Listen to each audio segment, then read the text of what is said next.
24.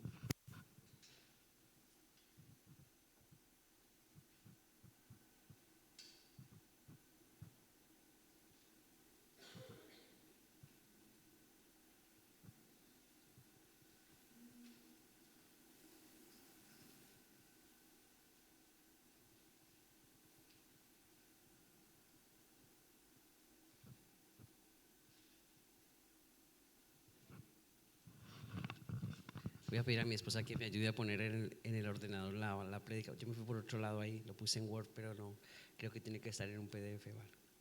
Lucas 24, mientras yo voy haciendo la lectura. Y vamos a leer desde el versículo 13.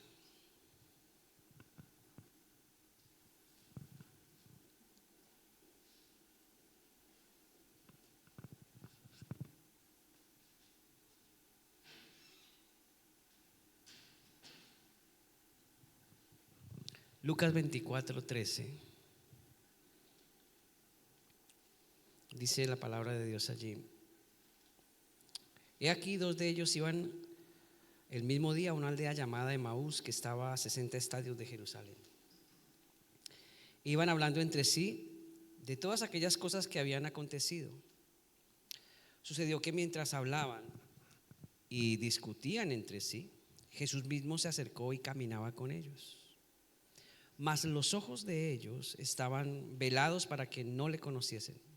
Y les dijo: ¿qué pláticas son estas que tenéis entre vosotros mientras camináis, y por qué estáis tristes?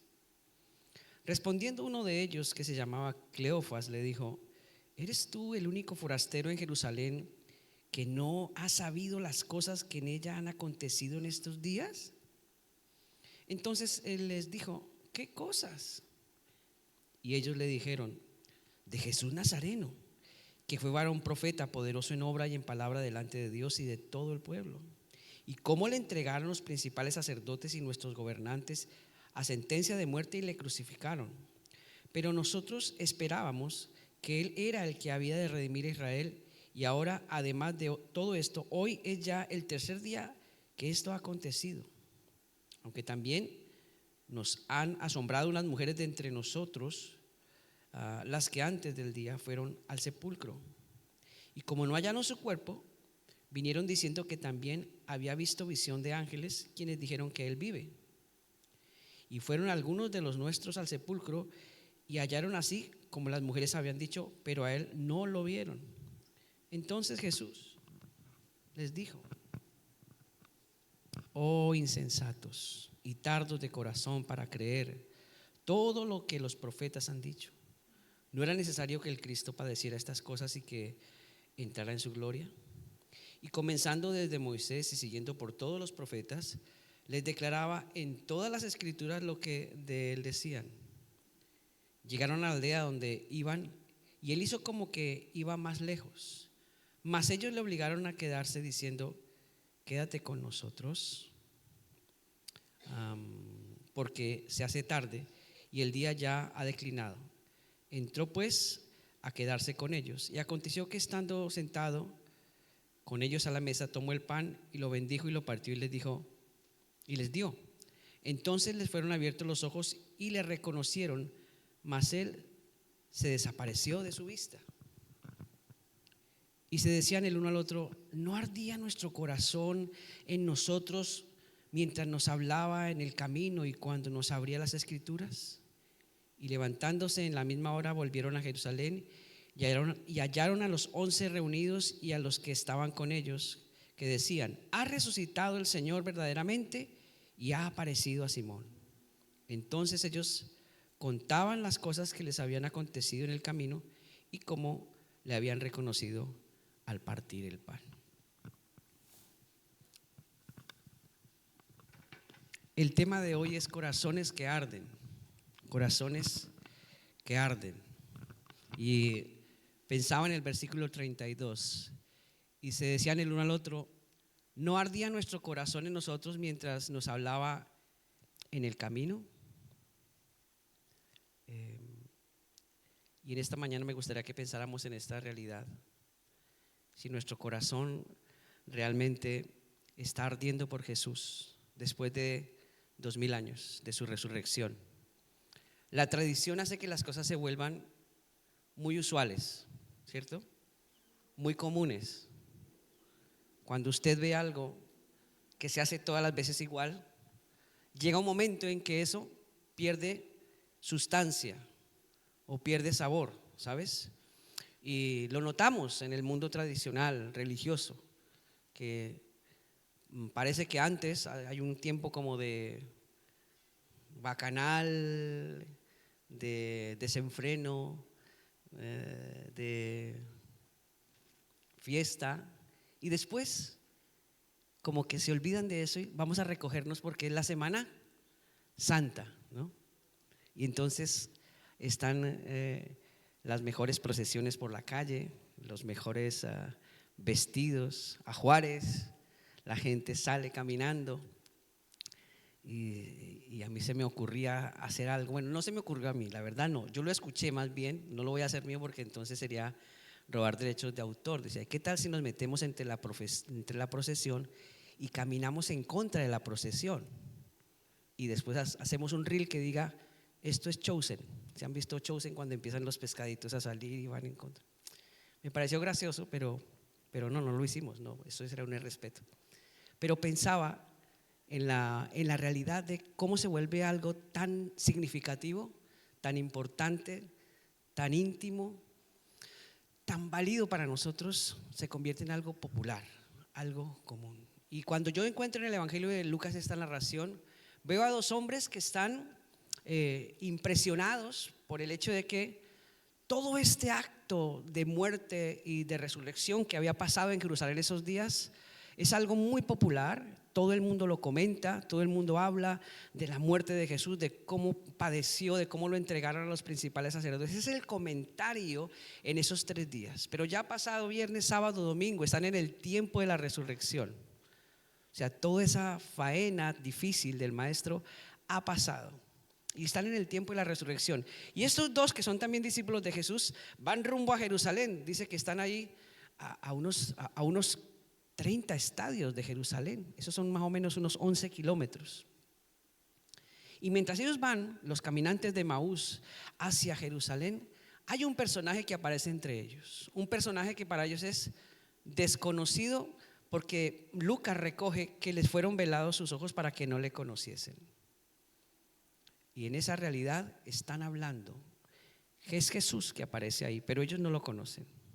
Y Jesús es una persona que le gusta el diálogo, a Jesús le gusta conversar, y él es una persona que lanza preguntas, indaga para ver qué es lo que está ocurriendo. Y estos dos hombres pues se quedan un poco impresionados. Dice, pero usted es el único forastero por aquí que no sabe lo que ha pasado. Dice, ¿qué pasó? Jesús dice, cuénteme qué ha pasado. No, pues que imagínense que a Jesús Nazareno le crucificaron, lo entregaron. ¿Usted no se ha enterado de eso?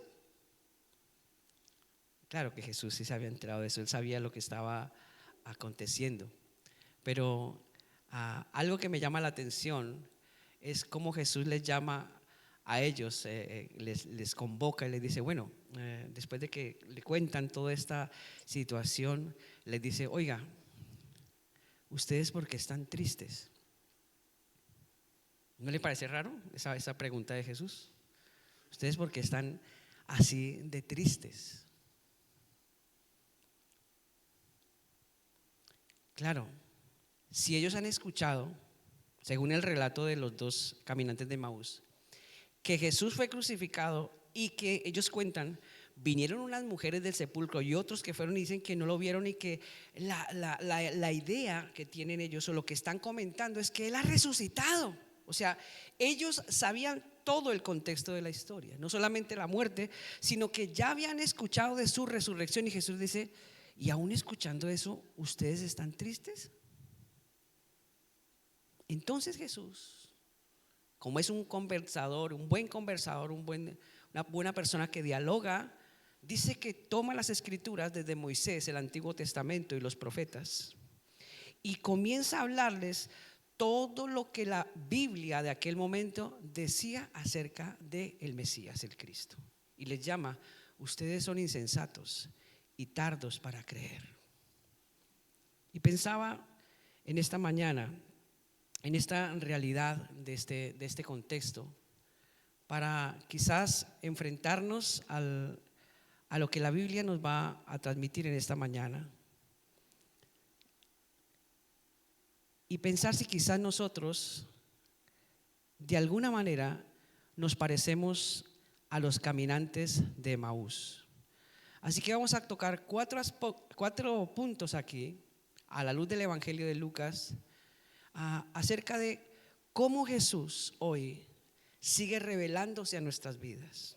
Porque recuerdan que Él está delante de los caminantes de Emaús, no pierdan esta imagen, pero ellos no lo conocen, porque el evangelista Lucas dice que le fueron velados sus ojos para que no lo conocieran. Entonces en ese momento, cuando Jesús está con ellos, Jesús se les va a revelar en un momento clave, y es en el momento en el que Jesús toma el pan. Recuerdan que Él hizo que se iba, pero le dijeron no, venga, quédese, lo invitan a comer, y Jesús toma el pan y lo parte, y es en ese momento cuando ellos reciben la revelación de que el que estaba con ellos era Cristo. Pero la Biblia también dice, Lucas recoge que en ese momento también se desapareció de su vista. Fue algo igualmente poderoso y milagroso. Y pensaba, ¿cómo Jesús se nos revela hoy? ¿Cómo el Cristo resucitado se nos revela hoy? Y bueno, el versículo 15 dice que mientras ellos caminaban, se acercó a ellos, se acercó a estos dos transeúntes. Y lo que yo encuentro aquí en el texto es que Jesús se revela, o el Cristo resucitado se revela en lo cotidiano. Caminar es algo cotidiano. Usted necesita caminar todos los días, ¿cierto? Ya sea para ir a trabajar, ya sea para levantarse de su cama, ir a tomarse el café, baja las escaleras y tiene que bajarlas, cruza una calle, va a un parque. Eso es algo cotidiano.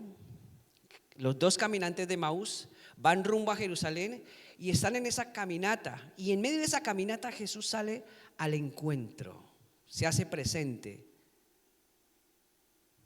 Y me encanta esto. Se pone al lado de ellos, está cerca en la cotidianidad de la vida. Quizás usted no piense, pero yo soy de los que cree que Jesús está todo el tiempo con nosotros, porque Él lo prometió. Él dijo que nos dejaría el Espíritu Santo y que Él viviría en nosotros, moraría en nosotros todos los días. Así que cuando usted va al trabajo, Jesús está con usted en lo cotidiano.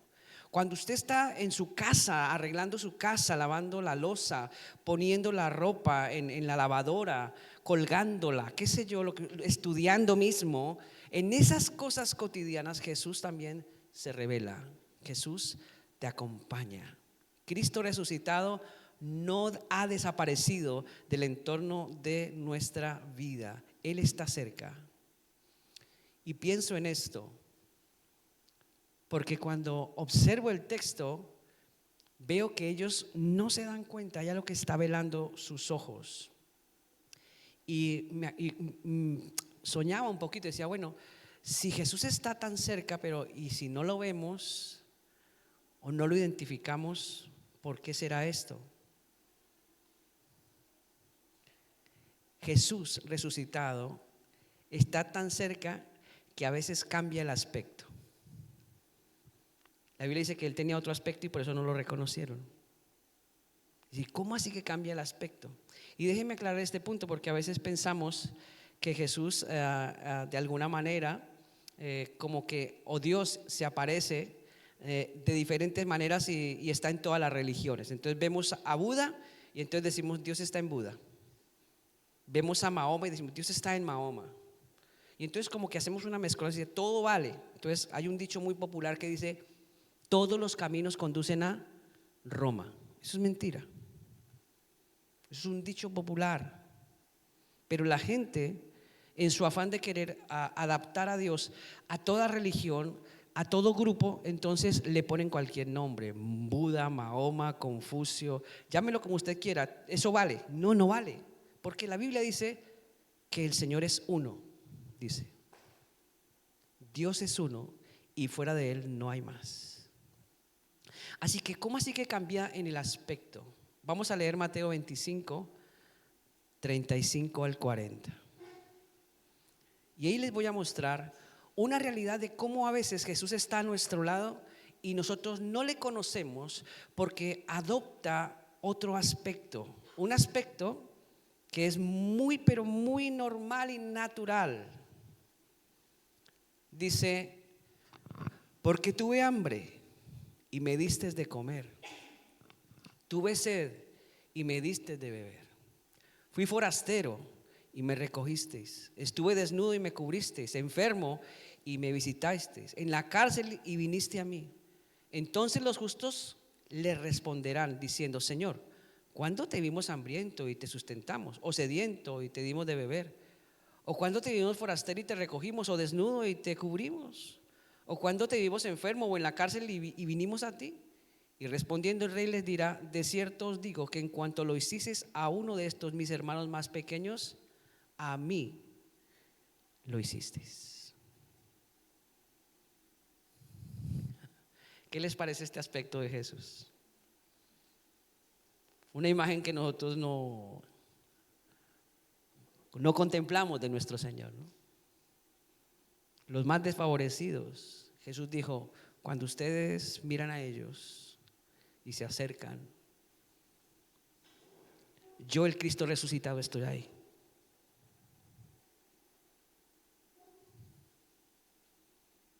El Cristo resucitado está ahí. Lo que pasa es que nosotros tenemos una idealización de la imagen de Jesús, entonces queremos verlo como lo pinta Hollywood, ¿no? Sus cabellos largos, dorados, piel blanca, ojos azules, una tremenda túnica casi de lino, unas sandalias de cuero, bien pulido, bien hablado. Entonces esa es la imagen que nos vendió Hollywood. Entonces, claro, uno va por la calle y ve a un indigente y dice que va a estar Jesús ahí. Es imposible que Jesús esté ahí. Pero la Biblia dice algo. Todo lo que ustedes hicieron por estas personas es como si lo hubieran hecho a mí mismo. Jesús sale al encuentro en maneras que tú no esperas para encender la llama de la misericordia en favor de otros que lo representan a Él. El Cristo resucitado nos invita a vivir una vida en favor de aquellos menos favorecidos. El amarás a tu prójimo como a ti mismo es un indicio real de un corazón que arde por Jesús, de un corazón que vive en el gozo de la resurrección. Así que aquí podemos cerrar nuestros ojos y vivir de manera egoísta, o podemos pedir al Espíritu Santo que abra nuestro entendimiento para ver lo que otros no ven. Jesús no solo se acercó a ellos, la Biblia dice que empezó un diálogo, una plática, una conversación fluida de preguntas y respuestas. ¿Y de qué habla esto? El segundo punto. Jesús resucitado se revela por medio de una vida de oración. Cuando usted encuentra en el pasaje un diálogo entre los dos caminantes de Emaús y Jesús, yo lo relaciono con esto de la oración, porque déjeme decir algo, orar es dialogar con Dios.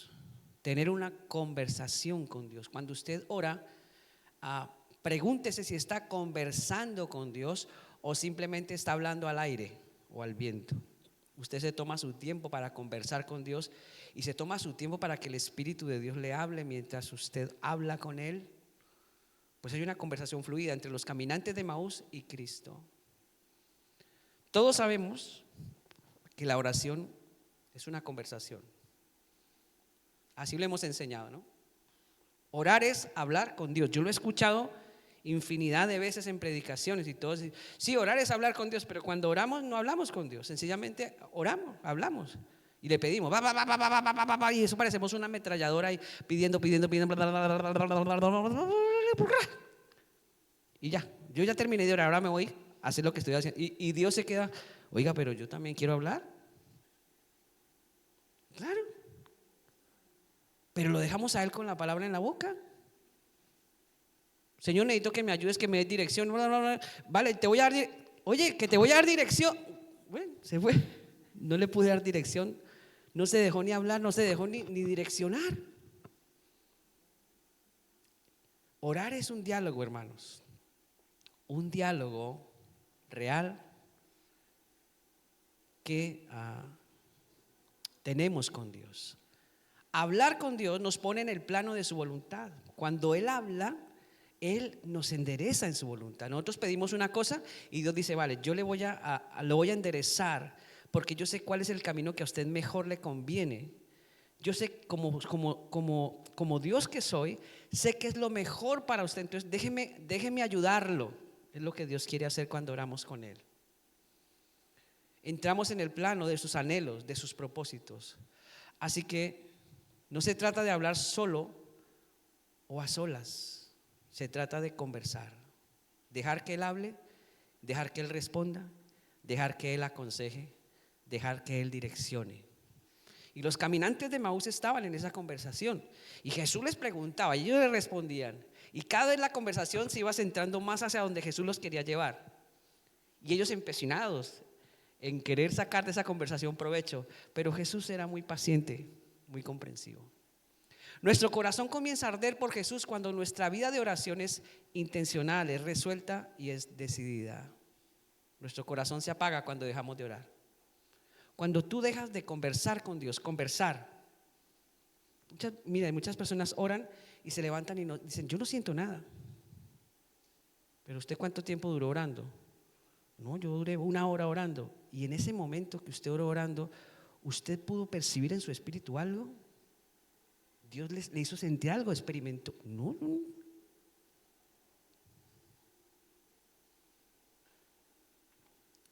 Nuestros corazones se apagan cuando dejamos de orar. Dejamos de arder cuando dejamos de orar. Dios está interesado en que cada día podamos, escuche esto, y ojalá no se le olvide esto, que cambie su manera de orar. Conversar con Dios. Conversar con Dios. No hay nada más incómodo que cuando uno quiere tener una conversación con alguien, esa persona no quiere conversar o no tiene tiempo para conversar o no te pone cuidado, sencillamente, otra vez este pesado con la misma cantaleta. O sea, cuando la persona se envejece, ¿les ha pasado que cuentan las mismas historias? ¿Cuántos han escuchado a abuelitos hablar? Y cuentan la misma historia siempre. Y como si uno no supiera, se la detallan. Y uno tiene que decir, y aquí va a ser, y aquí va a pasar esto, y aquí lo otro. Y uno sí, yo sé que va a pasar esto y va a pasar lo otro. Es como ver una misma película 10 veces. Aunque déjenme decirle, hay películas tan guapas que yo las he visto casi más de 10 veces. Aunque no estoy diciendo con esto que las historias de los abuelos sean así como las películas, pero a veces nos toca escuchar la misma película, ¿vale? Todos vamos para allá. Y estoy pensando en escribir un cuaderno con historias para que cuando vayan mis nietos voy chuleando. Esta ya la conté, esta ya la conté, esta ya la conté. Y no les repitan ni los canse, porque se vuelve uno cansino, la verdad. Se vuelve uno cansino. Bueno, el cristiano promedio no tiene tiempo para orar, porque invierte ese tiempo en otras cosas más entretenidas. Mirar tele, estar en las redes sociales, ir al gimnasio, estar con amigos. No hay tiempo para orar, aunque hay tiempo para otras cosas. Nuestro corazón comienza a arder por Jesús cuando nuestra vida de oración es intencional. Romanos 12:12 dice, gozosos en la esperanza, sufridos en la tribulación, constantes en la oración. Primera Tesalonicenses 5:17 dice, orad sin cesar. Y mire el siguiente texto de Lucas 18:1. También le refirió Jesús una parábola sobre la necesidad de orar siempre y no desmayar. En este texto en específico observo algo interesante. El texto evangélico narrado por Lucas denota que es tan importante la oración que Jesús tuvo que usar una parábola como ejemplo para darle realce.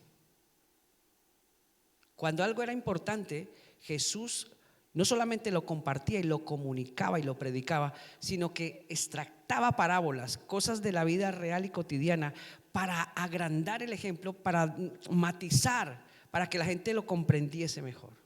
Entonces, si Jesús utiliza una parábola para hablar sobre la necesidad de orar, es porque, créanme, es importante. Y en ese sentido, Jesús toma la iniciativa para que despertemos a una vida de oración. Recuerden, Él es el que se acerca a la conversación en el camino de Emaús. No es que los caminantes lo estén buscando, no. Él se acercó a los caminantes y comenzó la conversación. Él toma la iniciativa. Y sabes a veces que usa a Dios para que podamos orar de verdad.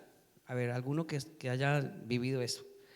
¿Qué hace el Señor para que nosotros realmente entremos en oración en serio? Los cristianos de camino, de que ya llevan camino, y los nuevos también de pronto. ¿Qué creen ustedes que Dios hace para que nosotros nos tomemos la oración en serio?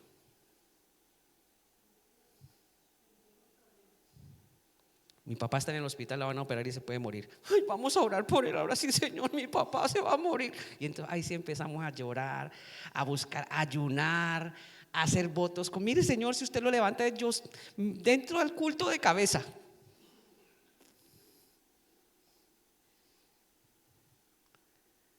A veces Dios tiene que usar situaciones difíciles para que de verdad lo busquemos.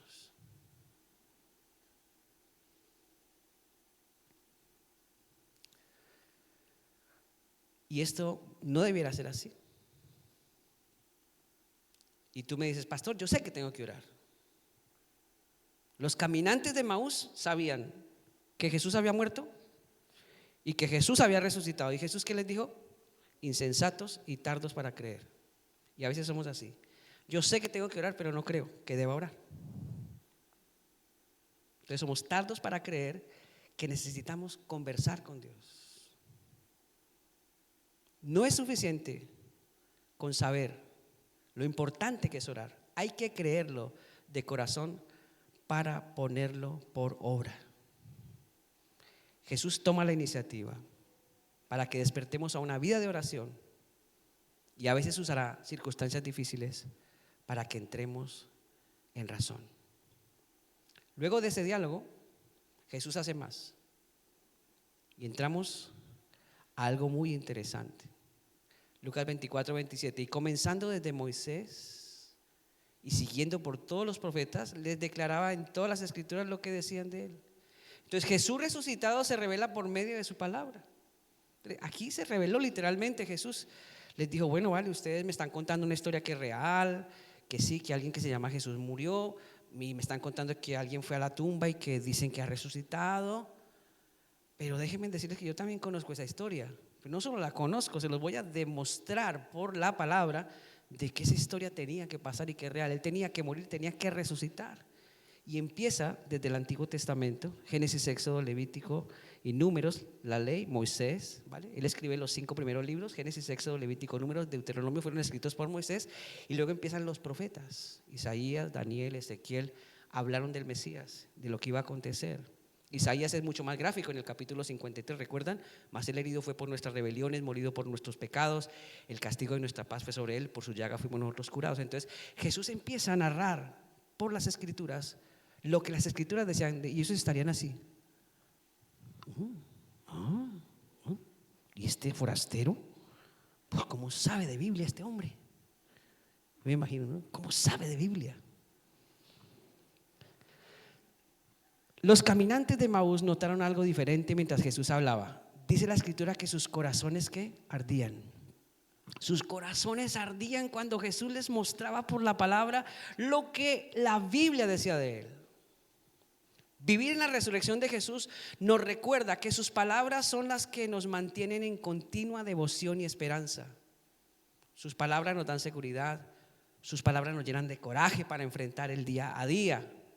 Cuando abrimos la palabra de Dios, la experiencia debiera ser un fuego en nuestro interior que no solo arde, sino que a la vez alumbra los ojos de nuestro entendimiento para llevarnos a una reflexión, a una comprensión y a una acción de lo que ahí dice.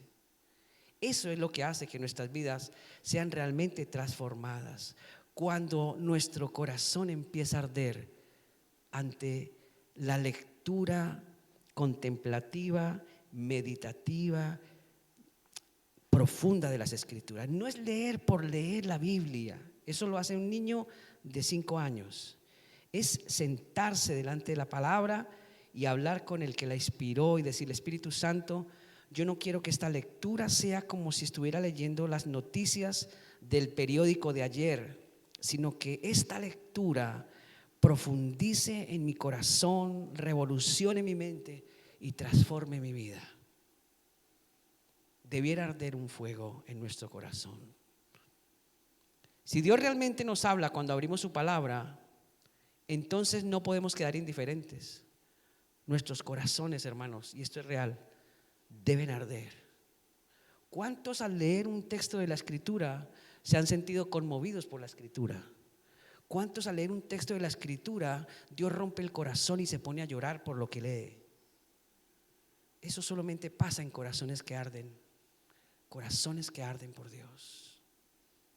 Santiago 1:22 dice: pero sed hacedores de la palabra y no tan solamente oidores, engañándoos a vosotros mismos. Y en otro contexto dice: si me amáis, guardad mis mandamientos. Juan 14:15. Un corazón que arde por Jesús se traduce en una vida de obediencia a su palabra, mostrando fidelidad y compromiso. Dice otro texto: por tanto, si alguno está en Cristo, nueva criatura es, las cosas viejas pasaron, he aquí todas son hechas nuevas. 2 Corintios 5:17. Un cristiano que vive en la resurrección permite que la palabra lo transforme diariamente, renovándose para vivir en una vida llena de propósito y santidad. No es arder de manera emocional, no es arder de manera puntual, es arder de manera constante y plenamente consciente de que Dios está hablando.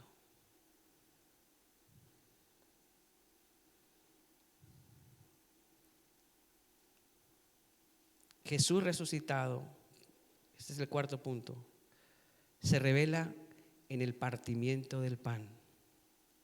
Dice el texto que cuando Jesús se sentó a la mesa, tomó el pan, lo bendijo, lo partió y les dio. 4 acciones. ¿Y qué pasó en ese momento? Los que leyeron conmigo. Dice que los ojos de ellos se abrieron. ¡Oh! ¡Claro! Este es Jesús. Y cuando dijeron, este es Jesús, se desapareció. Esto me gustó, me lo imaginé y me dio risa. Que esto debe haber sido súper impactante y chistoso a la vez, ¿no? Cuando ellos ¡pum! Se desapareció. No pasó, no pudieron ni tocarlo, nada. Se desapareció. ¿Qué representa este acto?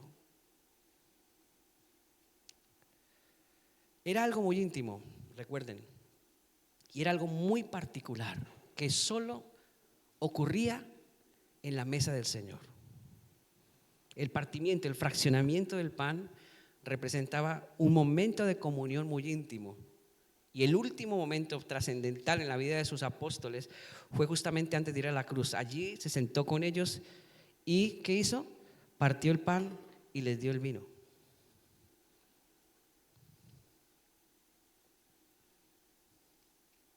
Esto nos debe poner a pensar en la importancia de la cena del Señor y la manera como nosotros nos acercamos a participar de su comunión.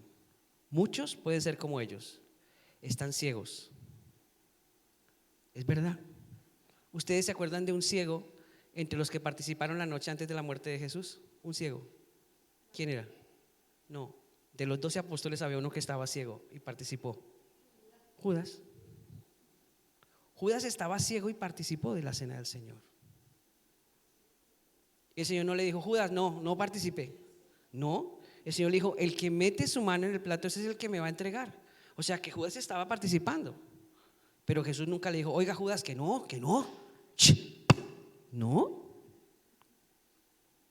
No le hizo así. Él participó, estaba ciego y participó, ¿vale? Otros plenamente conscientes reconocen que los símbolos tienen un sentido de seriedad, de profundidad, que los símbolos representan el sacrificio de Cristo por los pecadores que realmente se han arrepentido de sus pecados y han hecho de Jesús el Señor de sus vidas, y luego han tomado un serio compromiso con Él, identificándose con Cristo en el bautismo. Por eso pensamos nosotros: ¿y por qué se bautizan ustedes tan pesados, siempre metiendo en esos charcos ahí de agua fría en el verano, o se van por allá para unas lagunas a meterse? ¿Eso qué es? No lo hacemos por gusto. ¿Qué representa el bautismo? ¿Y por qué lo hacemos? Primero, porque ejemplo nos ha sido dado ¿de quién? Jesús. O sea, si no importara, Jesús no se habría bautizado. Le hubiera dicho, mire Juan, pasemos de este rollo del bautismo porque yo no necesito eso. Yo soy el Hijo de Dios. ¿Para qué me voy a bautizar? Déjeme tranquilo, hombre. Jesús le dice, Juan, hágalo porque es necesario que cumplamos. Esto es necesario hacerlo con toda justicia. Cuando usted se bautiza, cuando yo me bautizo, cumplimos con la justicia de Dios en nosotros. Pero además hay otra cosa, nos identificamos plenamente con el Salvador. Por eso nosotros no bautizamos niños. ¿Por qué? Porque un niño no se puede identificar con Cristo, no puede dar profesión de fe. Un niño no puede decidir. Jesús entonces, ¿por qué no se bautizó a los 5 años, a los 4, a los 7, a los 3? ¿Por qué María no lo llevó al templo y lo bautizó? Porque el bautismo es una representación de compromiso, identificación con Cristo. Me identifico con usted, Señor, me identifico con su modo de vida, me identifico con su palabra, me identifico con la fe que está proclamando y lo hago público para que todos se den cuenta que yo también soy parte de usted y usted es parte de mí. Por eso nos bautizamos. Cuando pensamos en el partimiento del pan, se están reflejando todas estas cosas. Un verdadero seguidor de Jesús sabe lo que esto representa. Pablo, no queriendo pasar por alto esto, escribe en 1 Corintios 11, 27 al 30. De manera que cualquiera que comiere este pan o bebiere esta copa del Señor indignamente, dice acá, será culpado del cuerpo y de la sangre de Jesús. Dice, pero ¿culpado de qué? Pensamos, pero ¿culpado de qué? Dice, por tanto, pruébese cada uno a sí mismo y coma así del pan y beba de la copa. Porque el que come y bebe indignamente, sin discernir el cuerpo del Señor, juicio come y bebe para sí. Otra vez repite la misma, juicio otra vez. Por lo cual dice, hay muchos enfermos y debilitados entre vosotros y muchos duermen. ¿Qué quiere decir esto? Cuando una persona toma parte de estos símbolos sin discernir el cuerpo de Cristo, representa dos cosas el cuerpo de Cristo. Aquí los eruditos tienen se decantan por dos cosas que tienen mucho que ver con la Biblia. El primero es que en sí están hablando del cuerpo de Cristo como tal. Entonces, ¿qué quiere decir esto? Cuando yo participo de los símbolos sin discernir, estoy diciendo, mira, yo participo, pero realmente yo no creo que Jesús es mi Salvador, ni comparto esa fe, pero participo. Porque no estoy discerniendo que la obra representativa, el pan representa ¿qué? El cuerpo molido por los pecados nuestros, y el vino representa ¿qué? La sangre. Entonces, cuando yo participo sin tener ese discernimiento o esa fe, estoy pasando por alto y decir, mire Señor, que a mí me da igual, que yo participo, no me da igual. Lo segundo, el cuerpo de Cristo también es representado en esto. Entonces, la iglesia como cuerpo de Cristo, en este caso, sus hermanos, que somos nosotros, ¿cierto? El que participa está ignorando la comunión y el compromiso de los otros. Porque está actuando egoístamente. Entonces, una persona que es cristiana, pero vive una doble vida. Entonces, como nadie ve la vida de nadie acá, ¿cierto? Yo no conozco la vida de nadie. Yo no puedo mirar sus mentes y sus corazones y decir, usted está viviendo en pecado, usted está haciendo esto, usted está haciendo lo otro. No, cada uno llega acá y se sienta y nadie sabe en realidad esa parte que nadie ve.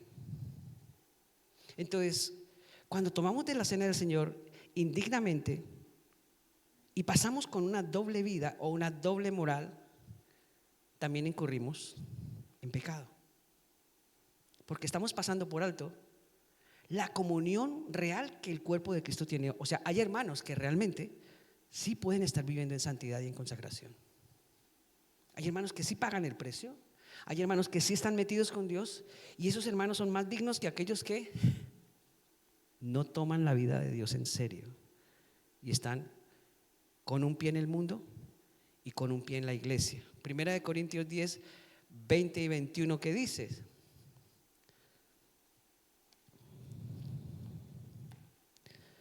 Este es uno de los textos más raros, bueno, raro, difícil, pero es muy específico.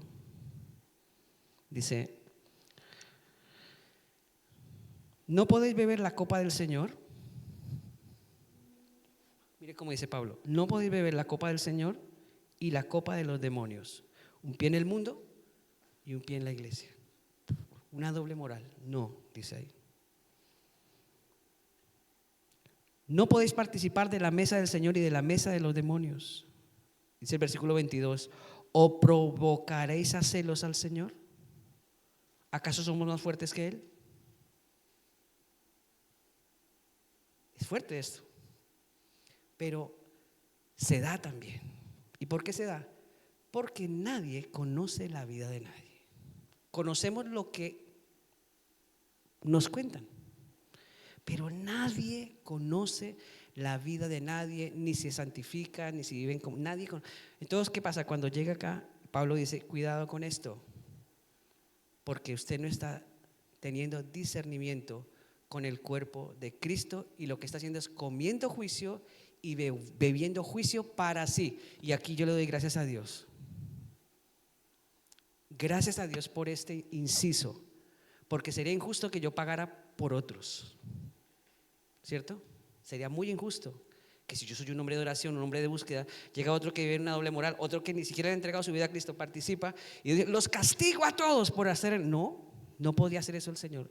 Entonces el Señor hace un inciso y dice, el juicio va a ser específicamente para esa persona. ¿Yo como pastor puedo obligar a alguien? No puedo obligar a nadie a que coma o no coma. Eso queda en la conciencia de las personas. Ni como pastor puedo obligar a nadie a que crea en Cristo.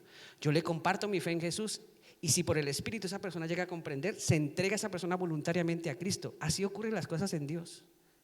Pero yo no puedo encuellar a nadie y decirle, oiga, que no puede comer o que sí puede comer. No lo puedo hacer. Pero ¿qué sí puedo hacer? Advertirle por la palabra lo que está escrito para que tome conciencia y diga, oiga, espere, yo tengo que plantearme mejor esto. Y dice Pablo ahí algo, usted sigue leyendo, versículo 29, 30, por lo cual hay muchos enfermos, debilitados entre vosotros y muchos duermen. Esto se ve tanto espiritual como físicamente. Muchos duermen se refiere a morir física o espiritualmente, debilitados físicos y espiritualmente también. O sea, ese es el pago por la recompensa. Para hacerlo más gráfico, cuando Judas entrega al Señor y toma de la cena, ¿qué pasa con él luego? Y Judas fue y se ahorcó. Luego se le reventó la soga y cayó, y se le reventaron las piezas y vinieron los animales y se comieron eso. Espiritualmente pasa eso. O sea, Dios no pasa por alto el hecho de que de alguna manera al acercarnos a estos símbolos los tomemos como algo trivial o como algo que no es importante. Es muy importante. Esta es la esencia de nuestra fe. Es tan importante que cuando usted lee bien el texto de Corintios, dice, háganlo todas las veces en conmemoración mía, dice Jesús. Por causa de mí ustedes parten el pan y beben la copa, porque se han identificado plenamente conmigo. No con el pastor, ni con la iglesia evangélica, no, con Cristo. Por eso yo hago tanto énfasis en eso, hermano. Usted no se identifica conmigo. Usted tiene que tener en claro algo. Tiene que identificarse con Cristo. Y cuando usted se identifica con Cristo, se identifica con la iglesia, se identifica con el cuerpo de Cristo, se identifica con sus hermanos, se identifica con el pastor. Pero la primera identidad viene de arriba, con Cristo.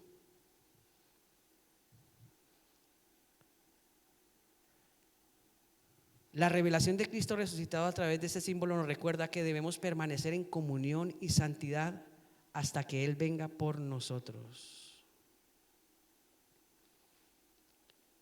Y un último aspecto, allí en el texto de Lucas, versículo 35 dice, en Lucas 24, entonces ellos contaban las cosas que les habían acontecido en el camino y cómo le habían reconocido al partir el pan.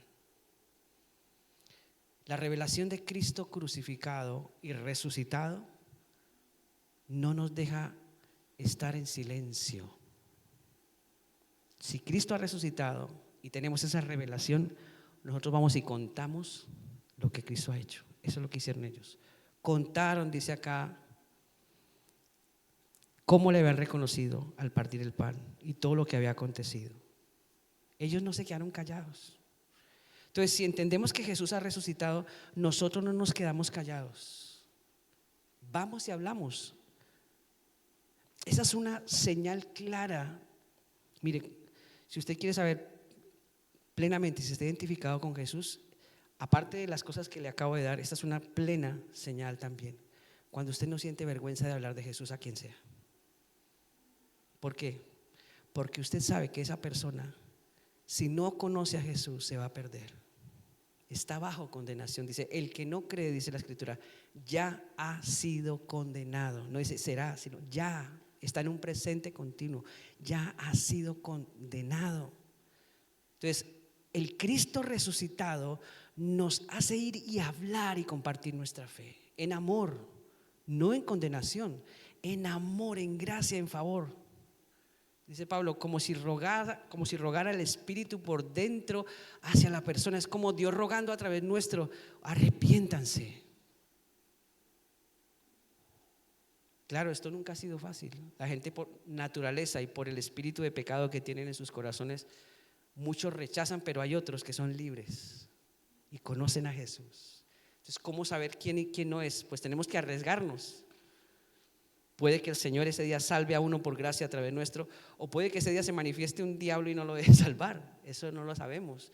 Hasta que hablamos, hasta que soltamos la palabra de vida, hasta que expresamos nuestra fe en Cristo y le contamos a la gente lo que Cristo ha hecho en nosotros. Es precioso. La vida resucitada, o la revelación de esa vida resucitada, es muy, muy profunda. Para concluir, Jesús no es un personaje lejano o limitado a los relatos del siglo I. Él está presente y activo en nuestra vida diaria. Su revelación es constante y directa, pero sobre todo su revelación, recuerden esto, es personal. Personal, ¿para qué?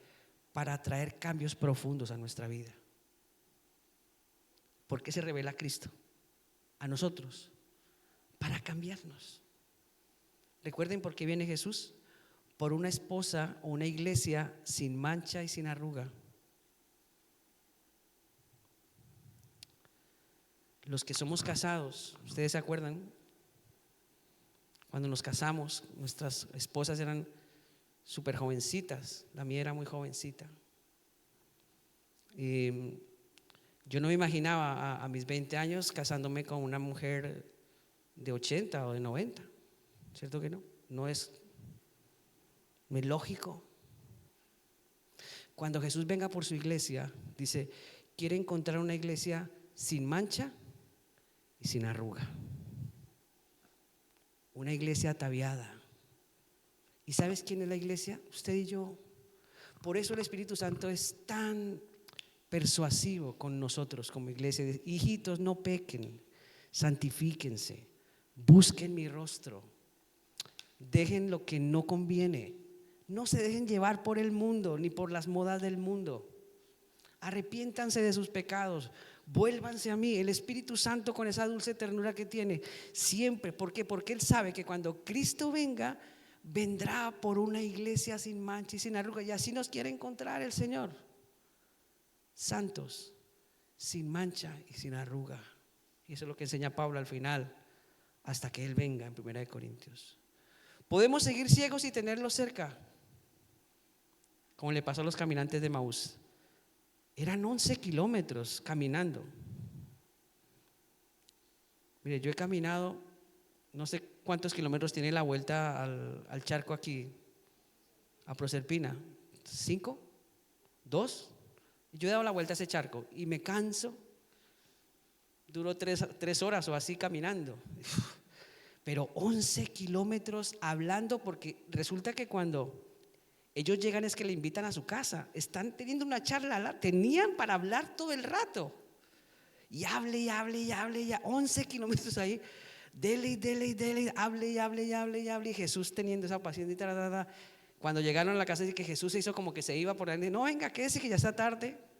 Y le invitan. Entonces yo me imaginaba esa caminata. Y yo pensaba en este hecho, ¿no? Que a veces podemos ir en años de nuestra vida cristiana, caminando, pero nunca hemos conocido la revelación de Jesús. Y tenemos charlas interesantes, porque era una charla interesante. Y preguntas interesantes, hay preguntas interesantes acerca de Jesús. Pero no lo llegamos a conocer nunca. No se nos revela. Porque tenemos un corazón, dice él, tardo para creer. Entonces yo no sé si a usted le gusta andar con Jesús así, charlando con él. Me gusta hablar contigo, Jesús. Te considero un ser especial, eres genial. Uf, ¿quién como tú, Señor? Sí, ya no me dé halagos, yo quiero revelarme a tu vida. No, todavía no quiero que te reveles a mi vida. Sigamos charlando, que me gusta, lo que es tuyo me gusta. Genial, me siento chévere contigo, me gusta hablar contigo. Pero no, yo quiero revelarme. No quiero que te me reveles, quédate ahí. Andamos kilómetros en la vida cristiana, años, y Jesús no es revelado. Porque somos tardos para creer.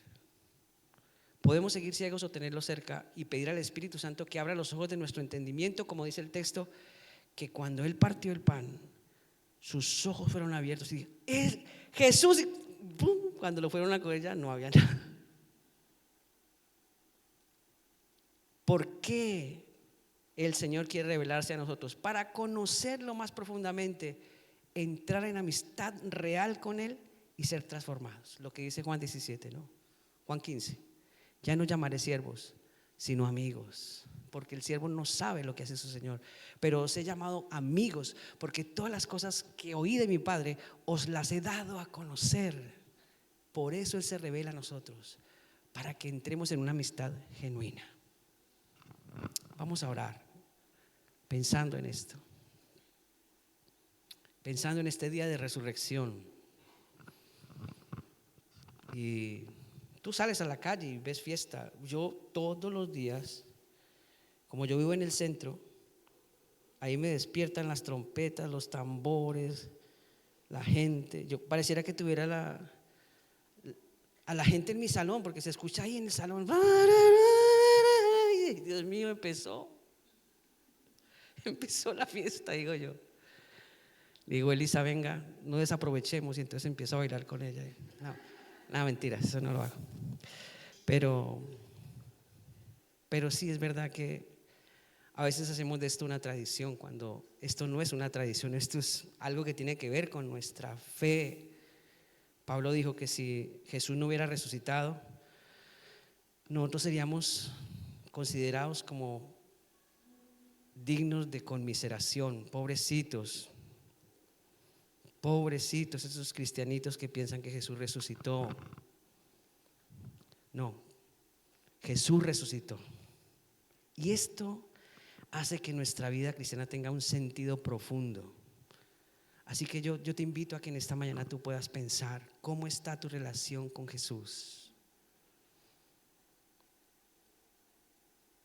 Él se ha revelado a tu vida con esta profundidad. O caminas con Él, te gusta caminar con Él, dialogar, pero no quieres que se te revele.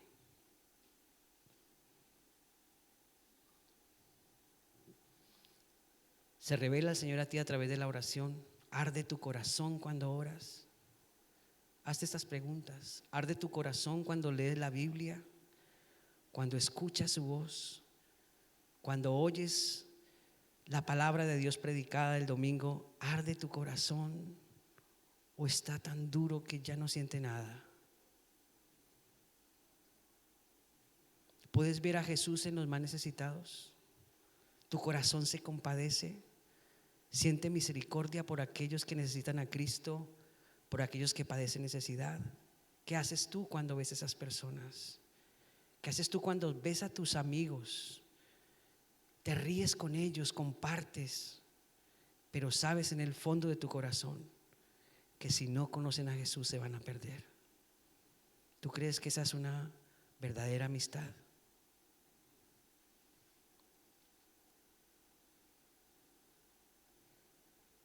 Si alguien supiera que uno de tus hijos va a ser secuestrado y no te lo dijeran, ¿crees que es una buena amistad esa? Pues déjame decirte, el diablo tiene secuestrados a muchos de tus amigos y tú no hablas. Debes hablar, aunque no te vuelvan a hablar, pero debes hablar de lo que Jesús ha hecho en tu vida. Esa es la experiencia de un Cristo que ha resucitado para ti, de la revelación de Cristo resucitado. Señor, y en esta mañana yo quiero rogarte por esta palabra, Señor.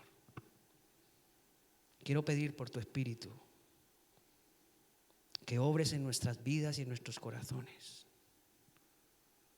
Hoy necesitamos la revelación de tu Hijo de una manera profunda para ser cambiados, transformados, renovados. Hoy necesitamos la revelación de Cristo resucitado en nuestros corazones, Señor, para no estar ciegos, para no ser insensatos, como dice tu palabra, y tardos para creer, Señor. Hoy necesitamos al Cristo resucitado para vivir una vida de resurrección también. Porque, Señor, también nos espera la resurrección a los que hemos creído. Es una promesa que está en la Escritura y tú no mientes. Los muertos en Cristo resucitarán primero. Esa es nuestra herencia, es nuestro legado. Así que te doy gracias por ello también. Y oro para que tu Espíritu, como lo hizo aquel día con estos caminantes de Emaús, abra los ojos de nuestro entendimiento para no quedarnos con lo básico, sino para profundizar en la persona de Cristo, en lo que es, representa, en lo que Él, como buen Dios que es, nos invita a hacer y como Él nos invita a vivir, Señor. Oh Padre bueno, yo te ruego para que esta casa de oración sea un lugar en donde Cristo sea revelado y la gente, Señor, pueda experimentar el toque poderoso del Espíritu Santo que abre los ojos del entendimiento para comprender quién es Jesús. No nos dejes desviar, Señor. Ayúdanos a caminar en las sanas palabras de nuestro Señor Jesucristo. Permítenos contemplarle a Él, ya no tanto como el crucificado, sino como el resucitado, como el que está sentado a la diestra tuya, Padre, porque eso dice tu palabra. Él está sentado a la diestra del Padre y volverá otra vez. Ruego que nos ayudes como esposa, como cuerpo de Cristo, en nuestra vida de santificación. Señor, no dejes que los pecados se acumulen en nuestra alma. Oh Padre, danos la capacidad de renunciar a la maldad, al pecado, que podamos ir a Cristo con toda confianza y no llevar cargas que no tenemos que llevar en el alma. Tú nos has hecho libres y queremos vivir en esa libertad. Tú nos has hecho libres y queremos disfrutar de esa libertad aquí y ahora. Ten misericordia de nuestros hijos. Ten misericordia de nuestros familiares, Señor. Ten compasión de ellos. Y ayúdanos a nosotros a hacer luz. Que la luz de Cristo alumbre nuestras vidas para que los seres que amamos sean impregnados de ese amor, sean tocados por el testimonio vivencial de Cristo en nosotros. Aún tenemos personas que están distantes y están lejanas, mas rogamos en esta mañana por tu favor y tu misericordia.